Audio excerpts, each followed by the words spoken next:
Hello, आप सभी को मेरा नमस्कार। माई क्लासेज में आपका स्वागत है। आज हम जो बात करेंगे वो है जो अपने भारतीय गणित का जो इतिहास चल रहा था उसमें जो महान गणितज्ञ हुए हैं उनकी जो महत्वपूर्ण बुक्स हैं उनके बारे में हम बात करेंगे। यहाँ से जो आपका है ना डायरेक्ट क्वेश्चन आता है। मोस्टली अगर इस टॉपिक से क्वेश्चन आएगा तो वो आपका बुक्स का ही पूछा जाएगा। और लगभग मोस्टली क्या जितने भी आपके कंपटीशन के एग्जाम है लगभग सब में यहाँ से क्वेश्चन आ ही जाता है ना, जो टीचिंग मेथड्स आपके उसमें। तो चलिए शुरुआत करते हैं। तो शुरुआत करने से पहले आप जो पीछे वाले वीडियो वो एक बार ज़रूर देख लेना। और यहाँ आपको आई टैब में मिल जाएंगे वो सारे, जो लेफ्ट साइड में आपको ऊपर कॉर्नर में आई टैब दिख रहा है इसमें मिल जाएंगे। या फिर आप डायरेक्ट जाओ तो आप चैनल पे जाइए, माई क्लासेज जो चैनल अपना, वहाँ पे जाओगे तो आपको गणित शिक्षण विधि की एक प्ले लिस्ट में जाओगे आप, तो प्ले लिस्ट में गणित शिक्षण विधि के नाम से आपको एक फोल्डर मिल जाएगा, वहाँ पे भी आप जाके उन वीडियोस को देख सकते हो। ठीक है, तो ये आज इस टॉपिक का जो अपना मैथमेटिक्स टीचिंग का जो पहला टॉपिक था भारतीय गणित का इतिहास और उसमें जो महान गणितज्ञ थे, उसका ये लास्ट वीडियो रहेगा। और आज इसी के साथ में इस वीडियो को हम कंप्लीट कर देंगे। ठीक है, और मोस्टली मुझे जहाँ तक लगता है इसमें आज आपके क्वेश्चन पुट हो ही जाएंगे इसमें से, है ना। तो चलिए, तो आज जो अपना रहेगा टॉपिक वो क्या रहेगा, जो भी आपके मैथमेटिशियंस हैं, गणितज्ञ जो हैं, और उनकी जो बुक्स हैं। ठीक है, हम इसकी यहाँ पे बात करेंगे। तो मैं एक बार क्या कर देता हूँ, जितने भी गणितज्ञ हैं उनका नाम लिख देता हूँ यहाँ पे पहले, और उसके बाद में जो उनकी बुक्स हैं उनका नाम आगे लिख देते हैं हम। ठीक है, तो जैसे सबसे पहले है आर्यभट्ट। आर्यभट्ट प्रथम, देखो ये हमने पढ़ा भी है। आर्यभट्ट प्रथम जो है गणितज्ञों में सबसे पहले हमने इनको ही पढ़ा था। हमने कहा था इनका जन्म 437 में हुआ था। इसके अलावा इनकी जो महत्वपूर्ण जो बुक का नाम है वो है आपके पास में आर्यभट्टीय। कई जगह आपको ये नाम आर्यभट्टियम भी मिल सकता है। आर्यभट्टीय इनकी बुक का नाम है। अब देखो कुछ साथ साथ में बातें भी करते हैं इनकी। मैंने ये कहा था कि इनका जो इम्पोर्टेंट जो सबसे अपने को मिला था वो था पाई का मान। और पाई के मान के बारे में इन्होंने क्या कहा था कि अगर आप 20,000 मील का व्यास लेते हो और उस व्यास का जब आप घेरा बनाते हो तो उसकी जो परिधि आएगी वो आपके पास में कितनी आएगी, 62,832। और जो व्यास लिया आपने वो क्या लिया आपने, 20,000। तो ये जो वैल्यू आपके पास में निकल के आएगी, ये पाई की वैल्यू जो आपने इन्होंने बताई थी 3.1416। ठीक है, और पाई का जो सबसे पहले 4 स्थानों तक मान बताया था वो इन्होंने ही बताया था अपने।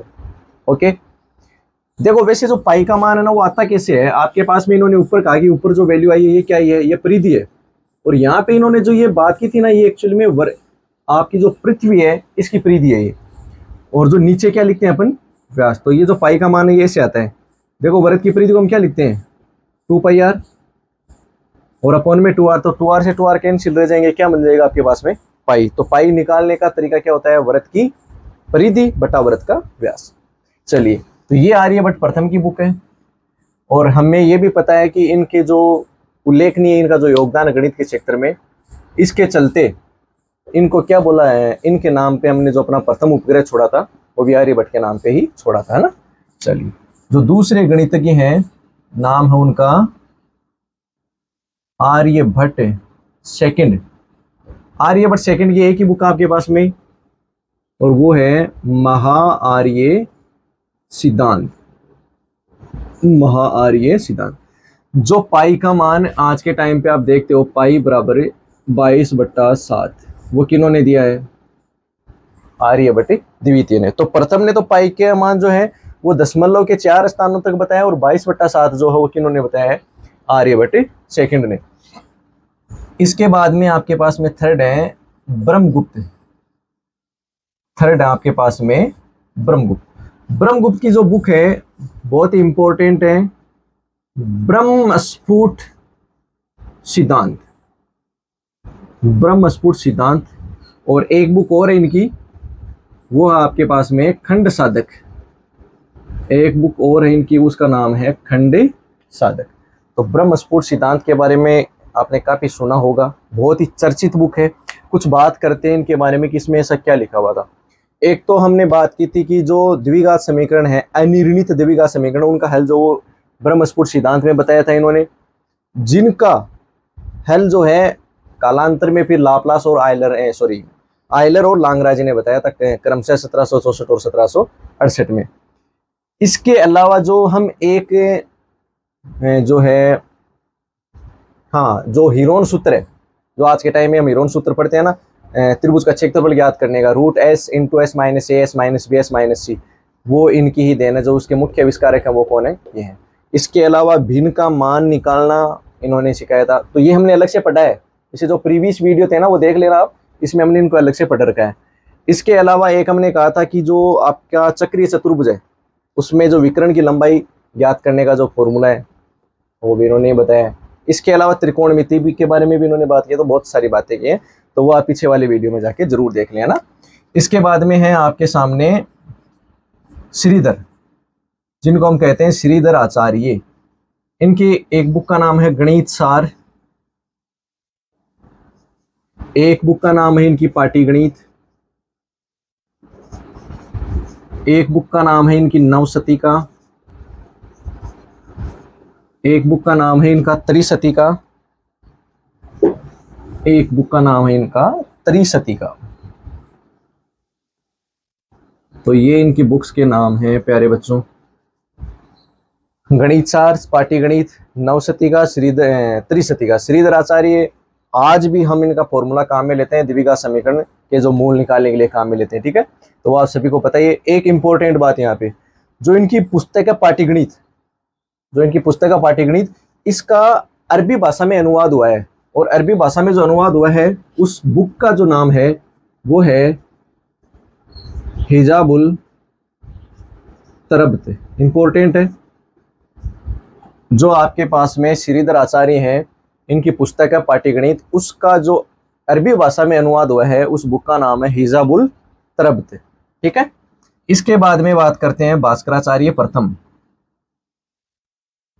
भास्कराचार्य प्रथम, इनकी एक ही बुक है महाभास्करीय, महाभास्करीय।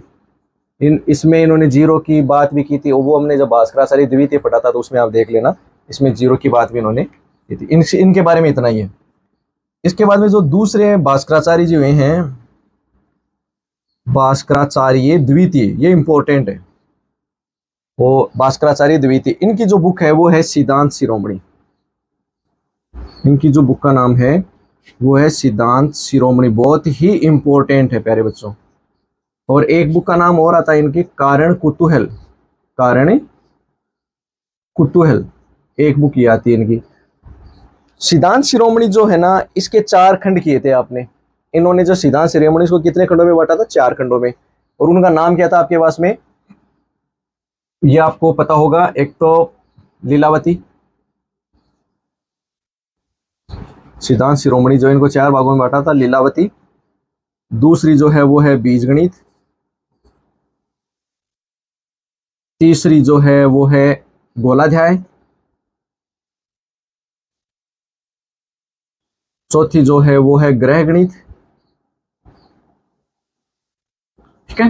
तो ये इनकी जो सिद्धांत शिरोमणि है, ये चारों जो भाग हैं सिद्धांत शिरोमणि के चारों भाग हैं।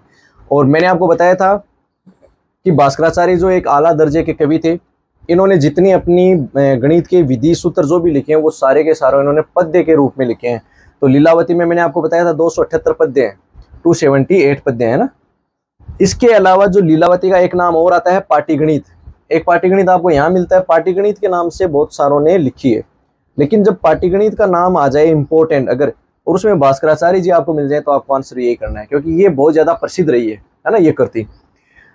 इसके अलावा लीलावती जो है, आपका जो गोलाध्याय है, इसके बारे में हमने बात की थी कि इसमें साइन ए प्लस बी वाला फॉर्मूला मिला था आपको, जिसको हम साइन ए कोस बी प्लस कोस ए साइन बी लिखते हैं आज के टाइम में। इसके अलावा बहुत ही जो सबसे ज्यादा इंपॉर्टेंट इनका रोल माना जाता है वो है आपका इनफाइनाइट की परिकल्पना। वो क्या था आपका, इनफाइनाइट की परिकल्पना। इनफाइनाइट की परिकल्पना ब्रह्मगुप्त ने नहीं की थी, किसने की थी, भास्कराचार्य जी ने की थी। और इस संबंध में इनका एक जो परिभाषा है वो मिलती है कि आप किसी भी संख्या को शून्य से भाग देते हैं तो वो क्या आती है आपके पास में, अनंत आती है। तो इनकी जो परिभाषा वो इस प्रकार से कि जिस प्रकार अनंत और अच्युत ईश्वर में कोई विकार नहीं होता, उसी प्रकार शून्य हर वाली संख्या में बड़ी से बड़ी संख्या जोड़ने और घटाने से किसी प्रकार का कोई फर्क नहीं पड़ता। ये इनकी डेफिनेशन है, ये इनका कोटेशन था। तो उसी कोटेशन से ये निकल के आता है कि ये अनंत की परिकल्पना किन्होंने की थी, भास्कराचार्य जी ने। इसके अलावा एक और इम्पोर्टेंट जो इनकी बुक है बीजगणित, ये इन्होंने क्या है 1150 में लिखी थी, मतलब ये जो खंड था, इस बुक में इन्होंने बताया था कि ऋणात्मक संख्याओं का वर्ग नहीं निकाल सकते आप, ऋणात्मक संख्या का वर्गमूल नहीं निकाल सकते आप। फॉर एग्जाम्पल आपके पास में जैसे है -5 है और इसका आपको निकालना हो वर्गमूल, तो ये आप नहीं निकाल सकते। अर्थात ऋणात्मक जो संख्याएं हैं वो अवर्ग संख्याएं होती हैं, ये इन्होंने बताया था। अब आप जाहिर सी बात है, हम जो माइनस वाली संख्याओं का जिनका वर्गमूल निकालते हैं, आज के टाइम हम इनको पढ़ते हैं कॉम्प्लेक्स नंबर में, जिनको हम इमेजिनरी नंबर बोलते हैं ना। तो माइनस वाली संख्याएं जो वर्गमूल वाली हैं, इनको इमेजिनरी नंबर बोल देते हैं। इनके अलावा जितनी भी सारी संख्याएं वो सारी की क्या होती हैं, रियल नंबर्स होते हैं। तो जो रियल नंबर्स की जो अवधारणा आई थी वो प्यारे बच्चों यहीं से आई थी, जो रियल नंबर की अवधारणा आई थी वो यहाँ से ही आई। तो आज जो रियल नंबर, आप जानते हो कि रियल नंबर की कितनी सारी बुक्स आपको, या बहुत सारा खजाना है आज गणित के मामले में इसका, है ना। तो ये भी बहुत ही इंपॉर्टेंट जो कोटेशन वो यहाँ से है। जो भास्कराचार्य जी, इनको ये भी ज्ञान था कि गुरुत्वाकर्षण का भी इनको ज्ञान था कि जो पृथ्वी है इस पे कोई ना कोई आकर्षण लग रहा है, अर्थात पृथ्वी जो है वो सारी चीजों को अपनी ओर आकर्षित कर रही है, तभी ये जितनी भी धरातल पर वस्तुएं इसके ऊपर टिकी हुई हैं। तो कहने का मतलब बहुत सारा ज्ञान था और आज इनके हम ज्ञान को बहुत ही तरीके से, अच्छे तरीके से काम में भी ले रहे हैं। इसके अलावा एक हुए हैं आपके महावीराचार्य जी, महावीराचार्य। इनकी जो बुक है वो है गणित सार संग्रह, गणित सार संग्रह। इसके अलावा इनकी एक बुक है ज्योतिष पटल, ज्योतिष पटल। इसके अलावा एक बुक है इनकी सठ तरीस्को, ये इनकी बुक्स का नाम है। एक तो है गणित सार संग्रह, ज्योतिष पटल और सठ तरीस्को। यहाँ पे आप ध्यान रखना, गणित सार संग्रह तो किसकी है, महावीराचार्य जी की। श्रीधराचार्य की क्या है, गणित सार। तो ये आप कंफ्यूज ना हो इन दोनों में, इसका भी ध्यान रखना आप। इसके बाद में हमने पढ़ा था, ये आप इनको नोट कर लेना, ठीक है, या आप इसका स्क्रीनशॉट ले लो यहाँ से, ओके। इसके बाद में हम बात करते हैं, आपने अगर याद हो तो हमने उत्तर मध्य काल में पढ़ा था, जो उत्तर मध्य काल था वहां पे हमने ये कहा था कि जो भास्कराचार्य द्वितीय हुए हैं उनके बाद में गणित में इतने मौलिक कार्य नहीं हुए थे, ये हमने बात की थी वहां पे, है ना। तो वहां पे कुछ अपने पास में नाम आते हैं जिनकी बात करेंगे हम। एक तो था नारायण पंडित, ये मैंने नाम तो वहां भी बताए थे लेकिन वहां पे इनकी बुक्स की चर्चा नहीं की हमने, है ना। नारायण पंडित हुए हैं, इनकी जो बुक है वो नाम है उसका गणित कौमुदी। ये बहुत इंपॉर्टेंट है प्यारे बच्चों, ये एक्चुअल में बहुत ही इंपॉर्टेंट है। इनकी जो बुक का नाम है वो है गणित कौमुदी। इसके बाद में एक नाम होते हैं आपके पास में नीलकंठ, नीलकंठ। इनकी जो बुक है वो है ताजिक, ताजिक नीलकंठी। इनकी जो बुक है वो है ताजिक नीलकंठी। एक नाम हुए हैं आपके पास में कमलाकर, सिद्धांत तत्व।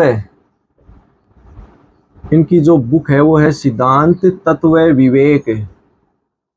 इनकी जो बुक है उसका क्या नाम है, सिद्धांत तत्व विवेक। एक नाम और हुए यहाँ पे सम्राट जगन्नाथ, सम्राट जगन्नाथ। इनकी जो बुक का नाम है वो है सम्राट सिद्धांत। इनकी जो बुक का नाम है वो है सम्राट, इनकी जो बुक का नाम है वो सम्राट सिद्धांत है। और एक क्या है, रेखा गणित भी इनकी एक बुक है। अभी देखो मैंने बात की है नीलकंठ की, ताजिक नीलकंठी।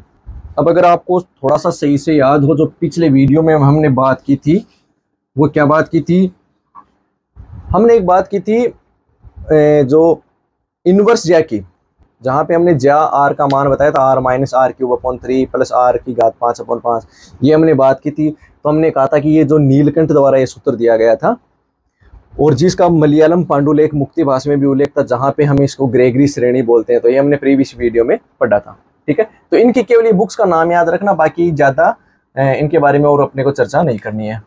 अब इसके बाद में और इम्पोर्टेंट आगे बढ़ते हैं।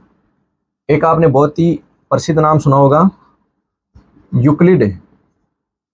जो आज हम 9th-10th क्लास में आगे और भी पढ़ते हैं, यूक्लिड विभाजन प्रमेय का जो हम पढ़ते हैं, इनकी जो बुक थी वो थी एलिमेंट्स, ELEMENTS, एलिमेंट्स, ये इनकी बुक है ना, एलिमेंट्स। इसके बाद में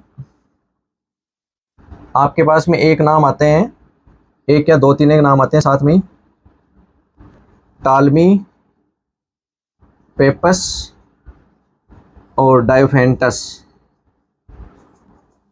इनकी जो बुक का नाम है वो है अल्माजेस्ट। इनकी जो बुक का नाम है वो क्या है, अल्माजेस्ट। इसके अलावा लाप्लास हुए हैं, लाप्लास समीकरण हम फिजिक्स और मैथ्स दोनों में पढ़ते हैं, लाप्लास इक्वेशन। लाप्लास की जो बुक है वो है ए हिस्ट्री ऑफ मैथमेटिक्स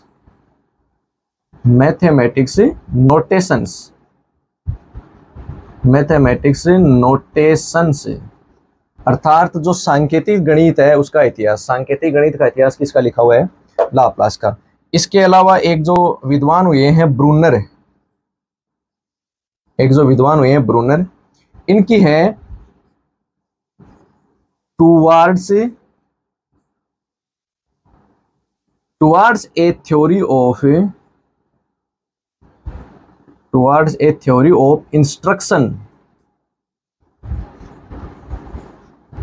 जो दिशा निर्देश है उसका जो सिद्धांत है उसकी ओर, ऐसी एक बुक का नाम इनका था। इसके अलावा एक नाम आपको मिलेगा, ये नाम तो आपने सुनी रखा है,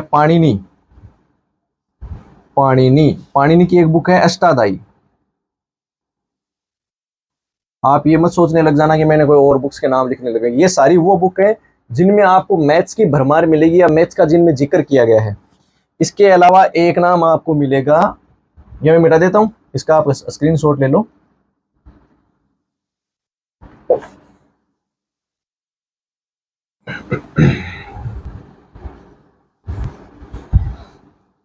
पाणिनि के बाद में देखो एक नाम आता है आपके पास में वेदव्यास, जो महर्षि वेदव्यास है जिन्होंने महाभारत लिखी है। इनकी बुक आती है नारद विष्णु पुराण। इनकी जो बुक है वो है नारद विष्णु पुराण, ठीक है। इनकी जो बुक आती है वो आती है नारद विष्णु पुराण। इसके बाद में जो दो नाम आते हैं, एक तो आते हैं आपके पास में श्रीपति मिश्र और एक आपके सिद्धार्थ नेमिचंद चक्रवर्ती। तो आपके पास में जो दो नाम आते हैं वो है श्रीपति मिश्र और नेमिचंद सिद्धार्थ चक्रवर्ती। तो श्रीपति जो मिश्र है इनका नाम जो बुक है वो है सिद्धांत शेखर, और एक और है इनकी गणित तिलक। एक जो इनकी बुक का नाम है वो है गणित तिलक। इसके अलावा जो नेमिचंद सिद्धार्थ चक्रवर्ती हुए हैं इनकी जो बुक का नाम है वो है गोमपट, या गोमपाट भी बोलते हैं, गोमपाट सार। इनकी जो बुक का नाम है वो क्या है, गोमपाट सार। तो ये जो कुछ ऐसे महत्वपूर्ण जो बुक्स हैं उनका नाम मैंने आपको यहाँ पे लिखा दिया है। तो एक बार आप इन सब को अच्छे से पढ़ लें। अगर आपको यहाँ से कोई क्वेश्चन मिलता है तो वो डायरेक्ट इन्हीं के ऊपर आपको मिलेगा, ठीक है। तो आपको वीडियो को आपने देखा होगा लास्ट तक, और आपको अच्छा लगा हो तो इसको आप लाइक करें, शेयर करें और सब्सक्राइब जरूर कर लें चैनल को, ठीक है। आज के लिए इतना ही, धन्यवाद।